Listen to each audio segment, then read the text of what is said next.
अस्सलाम वालेकुम ख़ातिन हज़रात, मैं हूँ इसरार अहमद कसाना।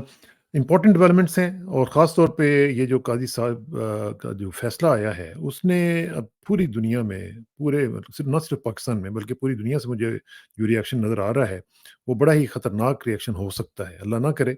लेकिन ये है कि इसने ट्रिगर किया है उस पूरी की पूरी सूरत-ए-हाल को, जो कि हम बनती हुई देख रहे हैं। और मौलाना फज़लुर रहमान ने और दीगर लोगों ने जुमे को भी प्रोटेस्ट का भी ऐलान कर दिया है।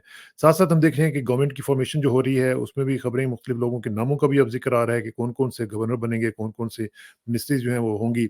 मरीम साहिबा जो हैं वो बड़ी अपबीट हैं, बड़ी उन्होंने ऐलान किया है कि करप्शन और बैड गवर्नेंस के ऊपर कोई कंप्रोमाइज़ नहीं होगा और ये मेरी रेड लाइन होगी। साथ ही साथ हम देख रहे हैं कि मुख्तलिफ एमएनएज़ जो हैं, जो पीटीआई के थे, वो उन्होंने सुन्नी इत्तेहाद काउंसिल में शमूलियत इख्तियार कर ली है बाकायदा तौर पर। और सिर्फ़ 6 एमपीए और 1 एमएनए जो है, वो लौटे हुए हैं, बाकी सब अल्लाह का शुक्र है कि अभी तक ठीक है। मतलब ये बड़ी अच्छी बात है।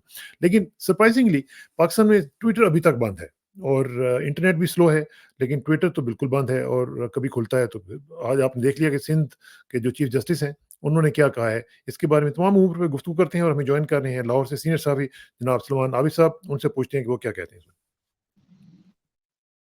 जी, अस्सलाम वालेकुम सलमान भाई। अस्सलाम वालेकुम इरशाद साहब।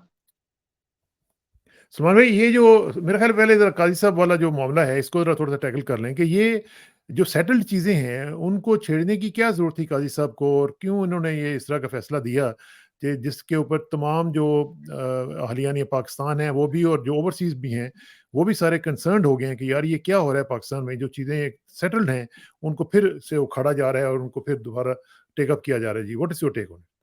देखिए जस्टिस फ़ाइज़ ईसा है, इनसे आप इस तरह की तवक्को ज़रूर रखा करें कि वो अमूमी तौर पर इस तरह के मामलात में बड़े पुरजोश नज़र आते हैं और बहुत से मुतनाज़ा अमूर जो हैं, उनकी छेड़खानी के अंदर भी उनका कोई सानी नहीं है। और ये जो फ़ैसला भी उन्होंने किया है, एक हुँ, इबाहम पैदा कर दिया है पाकिस्तान के अंदर भी और पाकिस्तान से बाहर भी। और लोगों हुँ, के अंदर बहुत से डाउट्स भी पैदा हुए हैं और उनके अंदर थोड़ा-सा गुस्सा भी है इस बात का कि ये फ़ैसला जो क्यों कर किया गया है। अब सवाल ये है कि ये जो फ़ैसला हुआ है, इसके नतीजे में जो सवालात उठ रहे हैं, उनका जवाब कौन देगा? और ये सिर्फ़ मज़हबी जमातों का मसला नहीं है, बल्कि सही बात है। सोसाइटी के अंदर बहुत से बालाई तबके भी जो हैं, वो ये सवाल उठा रहे हैं कि भई इस वक़्त ये टाइमिंग जो है, एक ऐसे मौके पे जब हम पहले ही से बहुत सारे डिस्प्यूट्स में फँसे हुए हैं और वहाँ हम एक और ऐसे मसले को उठा रहे हैं जिसका एक मज़हबी पहलू भी है, तो इससे हम क्या हासिल करना चाहते हैं? अब देखना ये है कि जो मज़हबी जमातें हैं और सियासी जमातें हैं, वो क्या रद्द-ए-अमल देती हैं और खुद जो मीडिया के अंदर भी इसके ऊपर काफ़ी सवालात उठे हैं। तो मैं ये समझता हूँ कि एक नया पंडोरा बॉक्स खोल दिया उन्होंने और इस नए पंडोरा बॉक्स खोलने से बिला वजह जो पहले से सेटल्ड इशू है, उनको मुतनाज़ा बनाने की कोशिश की गई है और उन मुतनाज़ा अमूर को बुनियाद बनाकर फिर एक नया जिसे कहते हैं ना कि हंगामा पैदा करने की कोशिश की जा रही है। समझ नहीं आई कि इस सारे फैसले के पीछे उनकी असल सोच या उनके असल मुहर्रिकात क्या है और क्यों कर एक ऐसा फैसला किया गया है, जो सोसाइटी में बिला वजह एक और नई तक़सीम को पैदा करने का सबब बनेगा। कहीं कहीं ऐसा तो नहीं हो सकता कि खुदा ना खास्ता अल्लाह ना करे कि इस फैसले की आड़ में कुछ इस तरह के हालात पैदा किए जाएँ जिनकी वजह से फिर मामला जो है वो ख़राब हो जाएँ और खुदा ना खास्ता जो है वो अभी तक ये जो हम देख रहे हैं कि जो धांधली का शोर होगा है, ये भी इसको भी डाइवर्ट करने की कोशिश हो सकती है इसमें? हाँ, हो सकता है, लेकिन मसला ये है कि ये इतना सेंसिटिव मामला है, लोग इसको इतनी आसानी से ना डाइवर्ट करने देंगे, ना पसे-पुश इसको पकड़ना की कोशिश करेंगे और लोग हुँ, सवालात भी उठाएँगे, लोग इसको चैलेंज भी करेंगे, लोग इसके ऊपर बातचीत भी करेंगे और इसके ऊपर बाकायदा जिसे कहते हैं ना कोलिशंस और अलायंसेस भी बनाने की कोशिश करेंगे कि ये सारी हुँ। चीज़ें क्यों हुई हैं। बेहतर है कि मामलात को अभी सेटल कर लिया जाए शुरू में ही, इब्तिदा में और इसको मज़ीद तूल ना दिया जाए, अदरवाइज़ ये बड़े मसाइल पैदा करेगा। अच्छा, ज़रा गवर्नमेंट फ़ॉर्मेशन की तरफ आ जाते हैं, जो कोalition अभी हमें लगता है कि तैयार है टेक ओवर करने के लिए। और उसमें हमने देखा कि बड़ी डिलिब्रेशंस हुई और उसके बाद पीपल्स पार्टी की जो बात थी वो मान ली गई। इसके ऊपर मुख्तलिफ लोगों की आरा आ रही हैं। मैं अभी देख रहा था सेनेटर मुशाहिद हुसैन साहब जो कि पीएमएनएन से ताल्लुक़ रखते हैं, उन्होंने एक ट्वीट किया, उन्होंने लिखा कि वाओ अनदर मिडनाइट मिरेकल, कि यानी रात के वक्त जो ये इन्होंने किया है, हेस्टिली कोरियोग्राफ्ड अरेंज्ड मैरिज और more aptly in American parlance a shotgun wedding. यानी एक ज़बरदस्ती की शादी करवाने की कोशिश की गई है। तो उसमें उन्होंने ये कहा है कि ये जो एलिफेंट इन द रूम है, जो कि पीटीआई है, उसको आपने पूछा तक नहीं है, जो कि सबसे बड़ी पार्टी बन के उभरी है, और आपने ये सारा कुछ कर दिया है। तो ये इस तरह की जो कंसर्न्स लोगों में आ रहे हैं, आप समझते हैं कि ये वैलिड हैं, और क्या इसका आगे जाके मामला जो है वो खराब भी हो सकते हैं इस गवर्नमेंट के लिए? देखिए, आपने तो एक जबरदस्ती की शादी का लफ्ज इस्तेमाल किया है। हमारे यहाँ ये जबरदस्ती से ज्यादा जबरी शादी का के तौर पर इस्तेमाल हो रहा है कि जबर की बुनियाद पर यह शादी करवाई गई है। मैं इसकी आपको दो मिसालें बताता हूं। नवाज शरीफ साहब आखिर तक रिलेक्टेंट थे कि हमें मरकजी हुकूमत का हिस्सा नहीं बनना, और पीपल्स पार्टी की किसी भी सियासी ब्लैकमेलिंग का हिस्सा बनने की बजाय हमें अपनी तवज्जो पंजाब तक महदूद करनी चाहिए, और पंजाब के अंदर अपनी वजारत आला जो है उसको मजबूत करके आगे बढ़ा जाए, क्योंकि जो मरकज के मामलात हैं उनके ख्याल के मुताबिक ठीक नहीं है, और ये हमारे लिए नए मसाइल पैदा करेंगे। अच्छा, इसी तरीके से बिलावल भुट्टो साहब, आपको पता है, पूरी कैंपेन में ये कहते रहे कि वो किसी भी सूरत में पीएमएलएन के साथ अलायंस में नहीं जाएंगे, और वो आखिर तक इसके ऊपर इंसिस्ट करते रहे।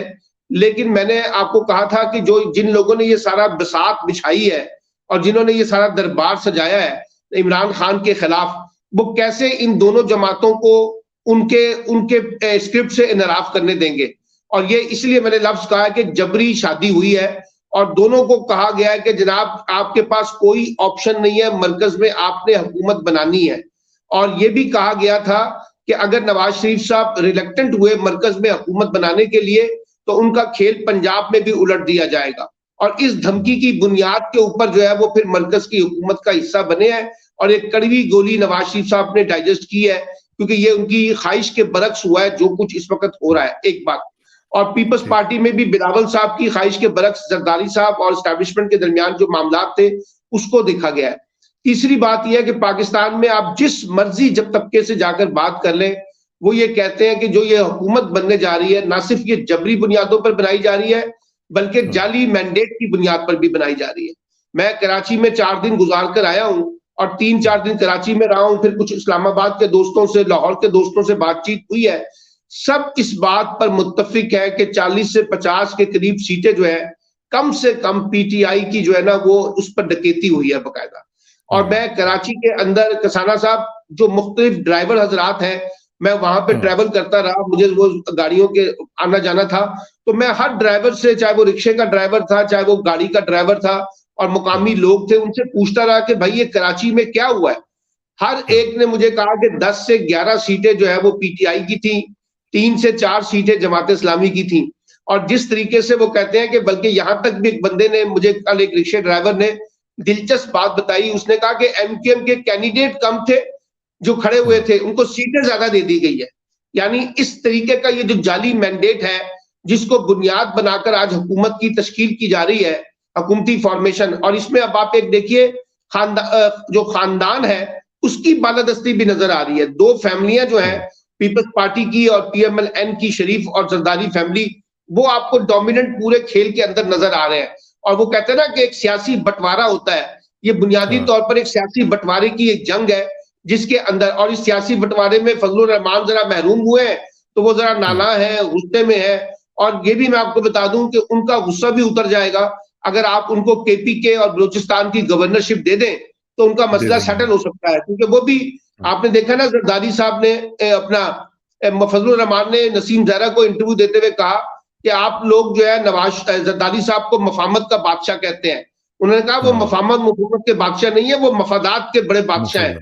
तो अगर वो मफादात के बादशाह है तो फजलुर रहमान भी उससे बड़े मफादात के बादशाह है। तो ये सारा जो बंटवारा हो रहा है, और इस पूरे बंटवारे के अंदर जो एस्टैब्लिशमेंट है, जो रोल प्ले उसने किया है, उससे ये पूरा का पूरा सियासी सिस्टम मुतनाज़ा बुनियादों पे खड़ा है। मैं आपको बताऊं, इसकी बुनियाद जो है वो धांधली के ऊपर है, इसकी बुनियाद मुतनाज़ा इंतखाबात के ऊपर है, इसकी बुनियाद मुतनाज़ा मैंडेट के ऊपर है, जाली मैंडेट के ऊपर है, और उसके ऊपर आपने फेडरल गवर्नमेंट बना दी।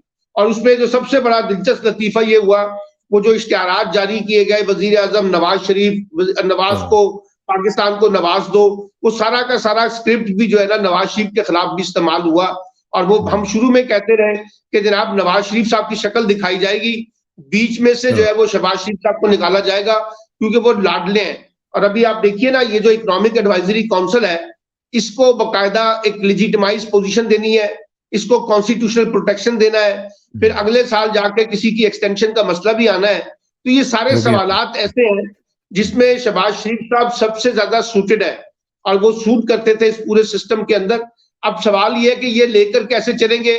अब गवर्नरशिप मांगी जा रही है, केपीके के अंदर गवर्नरशिप मांगी जा रही है, सारे जा रहे हैं, और ये जो बंटवारा हो रहा है ये वक्ती तौर पे हो जाएगा, लेकिन ये इतनी आसानी से डाइजेस्ट नहीं होगा पॉलिटिकल सिस्टम के अंदर, मैं आपको बताऊं। और ये अभी आप पीपल्स पार्टी की ब्लैकमेलिंग देख रहे हैं, उसके बाद आप एमकेएम की ब्लैकमेलिंग देखेंगे। एमकेएम भी सिंध का गवर्नरशिप मांग रही है, इसी तरह से कुछ वजारतें मांग रही है, उसके बाद कुछ और जमातें आ जाएंगी। और शहबाज शरीफ साहब के बारे में मैं आपको एक दिलचस्प लतीफा सुनाता हूं।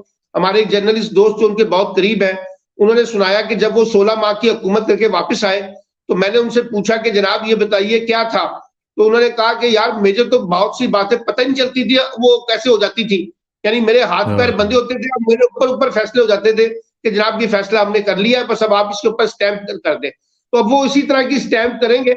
और इसमें अभी पीपल्स पार्टी क्या कर रही है, पीपल्स पार्टी ज्यादा से ज्यादा कॉन्स्टिट्यूशनल पोजीशन उनसे लेकर इख्तियारात लेना चाहती है और जिम्मेदारी के अंदर हिस्सेदार नहीं बनना चाहती। अब वो ये कहेंगे कि जनाब ये मईशत का बेड़ा गर्क जो हो रहा है उसके जिम्मेदार आप हैं, सियासत में अगर पॉलिटिकल स्टेबिलिटी नहीं आ रही तो इसकी जिम्मेदार भी आप हैं, क्योंकि आप पीटीआई के साथ ये सलूक कर रहे हैं। और इस पूरे खेल के अंदर वो जो फैसल वाडा साहब बैठ बैठ के दावे करते थे कि जी इस्लामाबाद में मंडी लग गई है, 60 बंदे टूट जाएंगे, पीटीआई के लोग छोड़ जाएंगे, फना छोड़ जाएंगे। आप देखिए पार्टी जो है वो ज्यादा इंटैक्ट हुई है, पार्टी के लोगों ने अपने आप को स्टे किया उस पोजीशन के ऊपर कि जनाब हम पीटीआई के साथ खड़े हैं, हमारा वोट उनके साथ खड़ा है।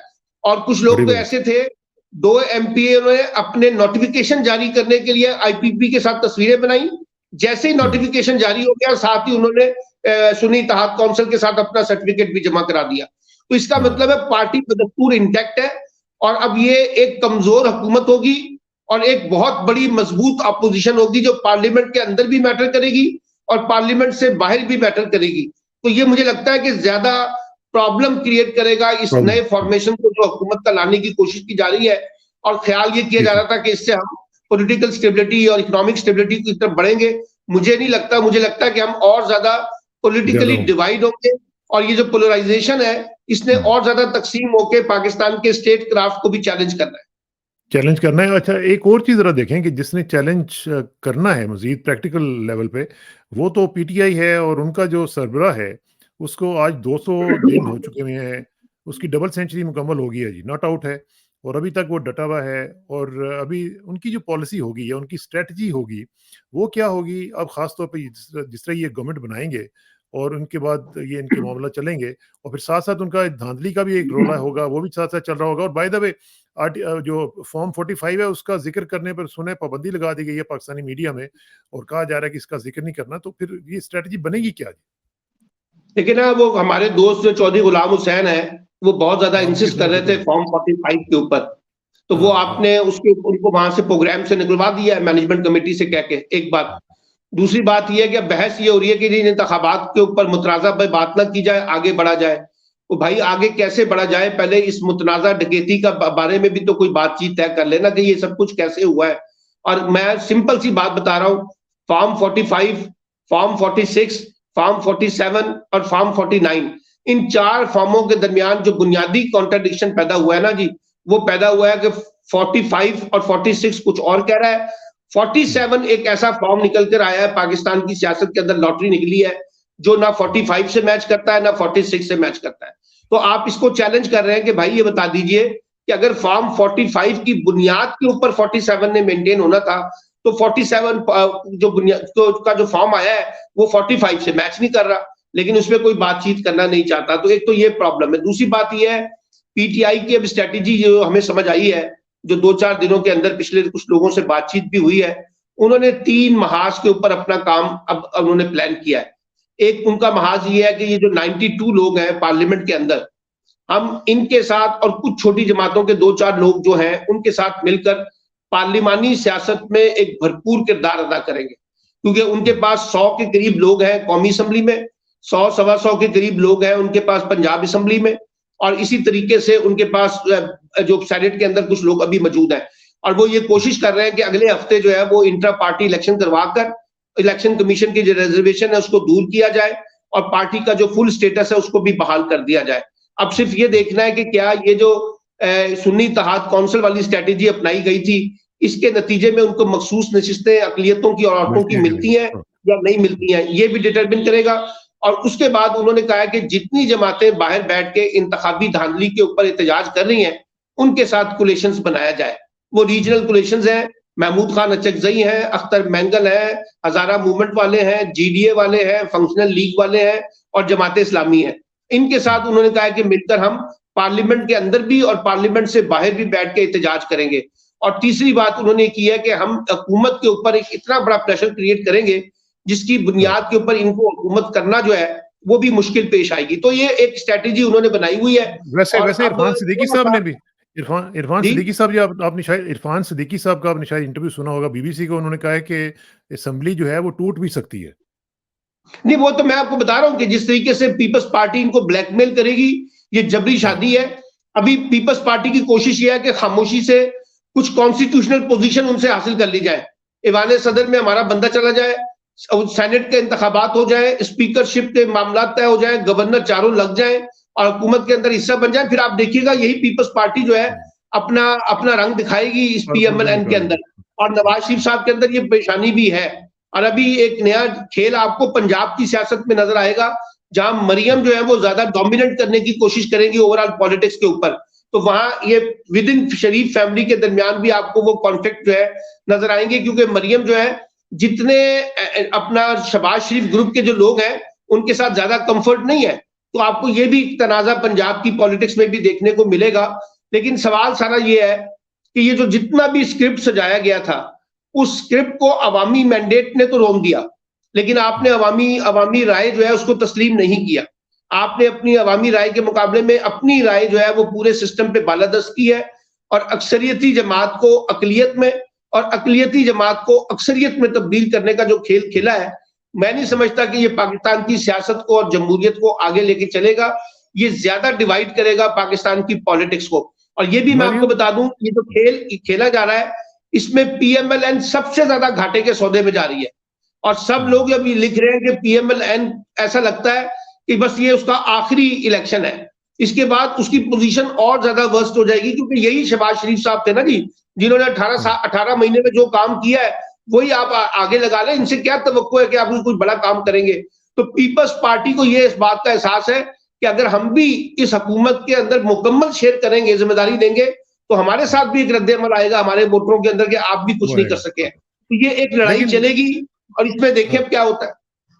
लेकिन मरियम जो है उन्होंने तो बड़ा ज़बरदस्त किस्म का अपना प्लान दिया है। उन्होंने कहा जी कि एक-एक जो वादा हमने किया था वो पूरे करेंगे और साथ-साथ ज़राअत हो गई, इंडस्ट्री हो गई, अमन-ओ-अमान हो गया। उन्होंने अपनी प्रायोरिटीज़ सारी बता दी हैं। 1 लाख घर भी दे रहे हैं और साथ उन्होंने एम्बुलेंस का भी जो है वो ऐलान कर दिया है, वो भी करेंगे। और उन्होंने कहा मेरी रेड लाइन है करप्शन और बैड गवर्नेंस, ये नहीं होनी चाहिए। लेकिन ना बात ये है कि इनके वालिद जो है नवाज शरीफ साहब और इनके चाचा जो है शहबाज शरीफ साहब, वो पाकिस्तान को कई दफा पेरिस बना चुके हैं, कई दफा फ्रांस बना चुके हैं, कई दफा मलेशिया बना चुके हैं, कई दफा सिंगापुर बना चुके हैं और कई दफा वो लंदन के जो है ना उसके साथ कंपैरिजन करते हैं।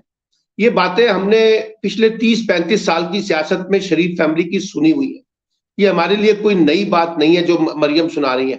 और ये जिसे कहते हैं ना शहबाज शरीफ स्पीड भी हमने देख ली थी, जब वो मरकज में आए थे तो वो स्पीड कहाँ जाके रुकी थी। मरियम जो है वो सबसे ज्यादा जिसे कहते हैं ना एम्बिशियस खातून है, एक ये याद रखिएगा। और ये जो पंजाब की जो ब्यूरोक्रेसी है ना, ये बड़े बड़े लोगों को खा जाती है, मैं आपको बताऊं। और पंजाब की जो ब्यूरोक्रेसी है उसमें 2 बड़े कैरेक्टर जो गुजरे हैं ना जी पॉलिटिक्स में, शहबाज शरीफ और परवेज इलाही। और शहबाज शरीफ का अपना एक स्टाइल था पंजाब की ब्यूरोक्रेसी को डील करने का, और परवेज इलाही साहब का एक और तरीके का स्टाइल था। अभी ये जितनी एम्बिशियस है, मसलन कल मैं देख रहा था माशाल्लाह डिस्कस हो रहा है कि वो कौन से रंग के कपड़े पहनेंगी, कहां से वो मेकअप करवा के आएंगी, कहां से उनकी वो ज्वेलरी जो है उसके अंदर आएगी। यानी अंदाजा लगाइए कि हम कितने एम्बिशियस हैं इस पोस्ट के ऊपर बैठने के, ये भूले बगैर कि पाकिस्तान के इस वक्त जो चैलेंजेस हैं वो क्या है। और ये मैं आपको बताऊं, जब मरकज की हुकूमत पे बोझ पड़ेगा ना और मरकज की हुकूमत सही तरीके से ऑपरेट नहीं करेगी, तो सवाल ही नहीं पैदा होता कि पंजाब उसमें आइसोलेट हो जाए, सारा इंपैक्ट उसका पंजाब में भी आएगा।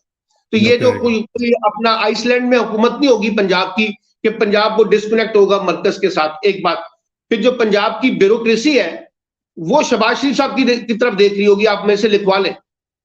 और वहां जो हमजा शहबाज है, हमजा शहबाज होंगे वो एक किस्म के अपने बाप की मरकज में मौजूदगी की वजह से कई जगह पर डिफेक्टो का रोल भी प्ले कर रहे होंगे, वो ये भी इनके अंदर मामला आ जाएंगे।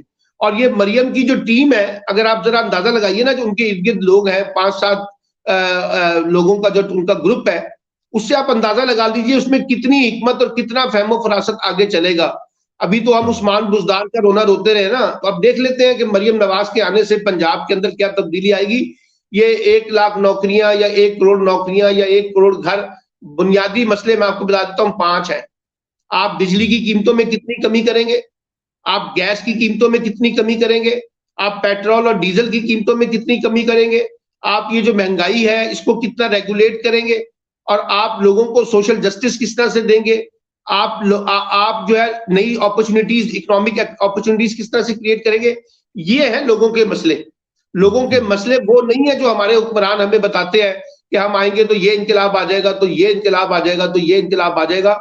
अभी मैं कराची गया था तो मैं देख रहा था, यकीन करें लाहौर से कराची की फ्लाइट जो है ना वो है 1.5 घंटे की, 90 मिनट्स की।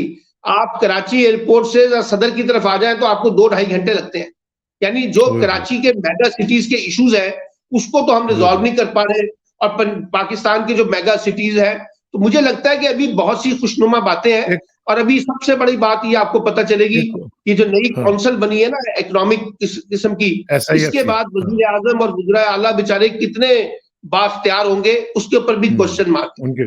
अच्छा, एक जो चैलेंज आपने बताया कि मुख्तलिफ चैलेंजेस हैं, एक चैलेंज ये भी है कि ये जो सोशल मीडिया है जो कि अब बेसिक बुनियादी हुकूक में से आ गया हुआ है, वो बंद कर दिया जाता है। ट्विटर बंद है पिछले 5-6 दिन से, बल्कि सिंध के जो चीफ जस्टिस साहब हैं उन्होंने ये कहा कि आप ड्राइंग रूम में बैठ के ओहदे तो बांट लेते हैं लेकिन आप सोशल मीडिया जो है खोलते नहीं है। इलेक्शन कराने की क्या जरूरत थी इस तरह की, अगर आपने इलेक्शन करवाने थे तो वो मतलब इस तरह की जो बेसिक नेसेसिटीज हैं, अब ट्विटर जैसी जो साइट है वो अगर आप बंद कर देंगे या खुदा न खास्ता कल को यूट्यूब को या किसी और को बंद कर देंगे, ये क्या तरीका है जी? लेकिन अब पहली बात ये है कि एक फंडामेंटल राइट है लोगों का आजादी इजहार का। अगर आज की दुनिया में अगर आप उससे ये छीनना चाहते हैं तो इससे आपकी जो तस्वीर है दुनिया के अंदर जाएगी वो कोई डेमोक्रेटिक तस्वीर नहीं जाएगी, वो कोई रूल ऑफ लॉ की तस्वीर नहीं जाएगी, वो फ्रीडम ऑफ एक्सप्रेशन की तस्वीर नहीं जाएगी। अब आपने ये सारा जो ट्विटर बंद किया, क्यों बंद किया? इसलिए कि लोग इंतखाबात के निजाम को चैलेंज कर रहे थे, लोग इंतखाबी नताइज को चैलेंज कर रहे थे, तो आपने कहा जी ट्विटर बंद कर दें ताकि इससे मसला हल हो जाएगा, लोग इसके ऊपर बात नहीं करेंगे तो बात कहीं दब जाएगी। चले आज आपने बंद कर दिया है, कल जब खोलेंगे तो वो लोगों के अंदर जो गुबार है, वो उबाल जो है वो खत्म तो नहीं होगा, वो और शिद्दत से बाहर आएगा। तो सवाल ये है कि ये आज की दुनिया में ट्विटर और सोशल मीडिया बंद करके, ये डॉक्टर आरिफ अलवी की अगर आपने पिछले 3-4 दिन पहले एक तकरीर सुनी हो, और वो बड़ी अच्छी तकरीर थी, कराची में उन्होंने की है। और उसके अलावा फिर वो जो हमारे हाफिज नईमुर रहमान है, उनकी एक तकरीर सोशल मीडिया पे बहुत गर्दिश कर रही है। वो ये कहते हैं कि जनाब हम लोगों को खींच के लाए थे कि आप सियासत की तरफ आए, और प्रोफेशनल कैटेगरी के लोगों को, पढ़े लिखे लोगों को, पढ़ी लिखी औरतों को कहा कि आप सियासत में आए, डेमोक्रेसी को मजबूत करें, मुल्क के सिस्टम को मजबूत करें। तो उन्होंने कहा कि हम खींच के लोगों को लाए, और आज आपने उनके वोट के साथ जो कुछ किया है उसके बाद बताइए हम उनको कैसे प्रोफेशनल कैटेगरी के लोगों को इंगेज करेंगे, और कैसे नौजवानों को इंगेज करेंगे कि आइए डेमोक्रेसी का पार्ट बने, इलेक्शन के ऊपर इत्तेमाद कीजिए, वोट के ऊपर इत्तेमाद कीजिए। आप तो उनको एक और रास्ते की तरफ लेके जा रहे हैं, और ये कहा कि जी लोगों की आजादी इजहार पर आप पाबंदी लगाकर उनको गिरफ्तार कर लेते हैं, उनको नजरबंद कर देते हैं, उनको हरासा किया जाता है।